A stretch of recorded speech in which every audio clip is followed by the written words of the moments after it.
I'm going to do a quick little demo on part E of the vintage airplane here. It's a good part to demo, I think, because it's the part has symmetry. So there's kind of a key setup in that, and it also has a sweep feature so that we can get a hole that's at an angle. So we're going to do a sweep cut eventually. So with that, let me start. Choose our typical XY plane. Because this is a part of symmetry, just like a cylinder, we want to use the origin to our advantage. These black lines represent work planes that we can turn on later on. So I'm going to simply start by creating that teardrop shape of E. And we know that essentially it's a 0.75 diameter on the arc end. And I'm going to just make a line out to the left here.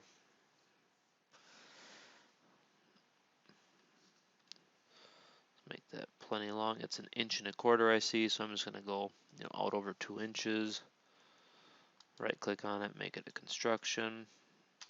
And now I can just do some lines that start there and go up to tangent.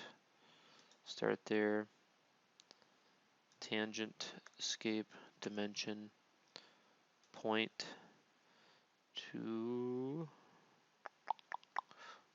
tricky. Won't let us do a tangent dimension. So I'm just going to put a point on the far side. That way I can pull a dimension from where I want to this point. And 1.25. There we go. 3/4 wide, 1.25 long. Tangent, we're just going to trim out what we don't want. And there is our teardrop shape for E. Finish sketch.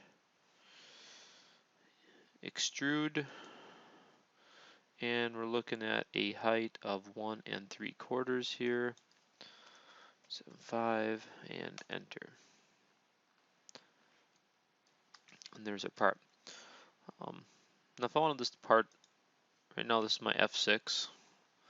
If I wanted that part to stand more upright when I was doing F6, so kind of like this is how I visualize the part myself.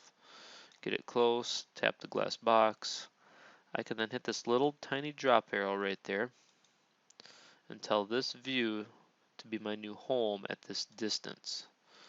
So anytime I press F6 after rotating, one press of F6 back to that view, just makes it handy.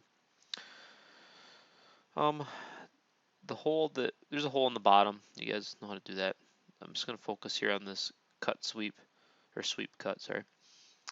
We need to put a hole on the side that's tangent to this surface. So we're going to turn on a work plane that goes through the middle.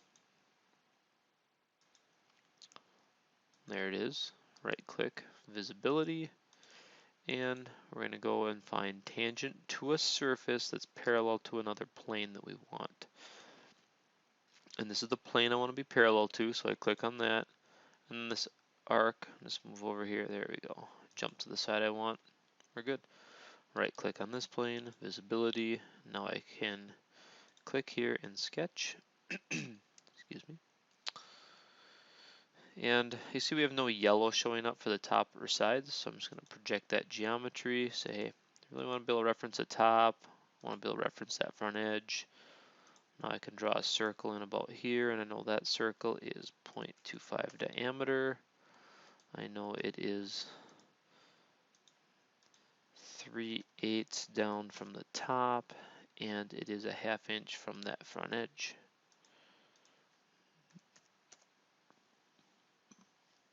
There we go, hole is sized and located. Finish sketch. We're now going to put a work plane that goes through the center point of this circle. So I'll turn on a work plane that's parallel to what I'm looking for. This is the one there, so visibility. And actually this work plane is really close to where we need it, but it's not perfect. It has to be through the center. So I'll go up and click plane parallel to a plane through a specific point. So this is what my parallel is referencing, and I want to go through that point. visibility. I'm going to put a sketch on that plane. I'm going to go back to F6 for a moment because I know just from experience I need to project the center point of the circle, otherwise it doesn't do it automatically. Then F7 to slice, and I can look straight on. Line tool. I can just see my yellow mark there from projecting. Here's what I'm doing. I'm just going to draw the, get the line down about where I want it. As long as you're through the part, you're good. Two things happen here though. I'm lucky my angle degrees is working out the simple way. So if I just tab over it, highlights it, and I can go 15 degrees for that down angle. Some computers will want to reference the 180 degrees. So you just have to go 180 minus 15 and put in the number there instead. Doesn't really matter as long as we're 15, as long as we understand we're 15 degrees down from the horizontal, and the length does not matter as long as you're through the part. Enter. We're good. Escape to cancel and finish sketch. That is it. So we have a profile for what we're kind of extruding, but when you extrude along a path, it's called a sweep. So we go up there and find that. It's going to automatically figure out that I have a sketch and a path, or a profile on a path. I'm just going to set it to cut. Click OK. I have a hole now that's going through at an angle on that part. And now I can right click and shut off the visibility of each of these work planes. And I could put to do the little hole in the front, you put a work plane that's tangent out here. So you turn on something that's parallel to what you want.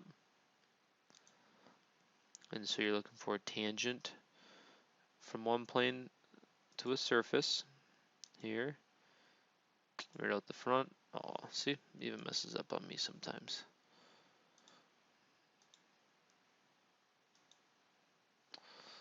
Or twice. Tangent to a surface parallel to a plane.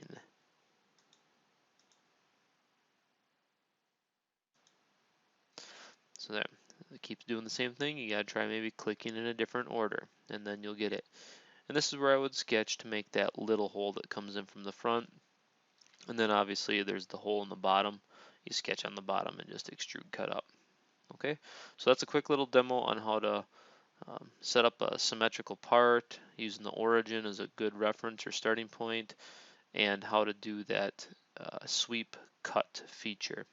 There's also a couple of sweep cuts that are done on the main body as well. Good luck. Make sure you see me for any questions.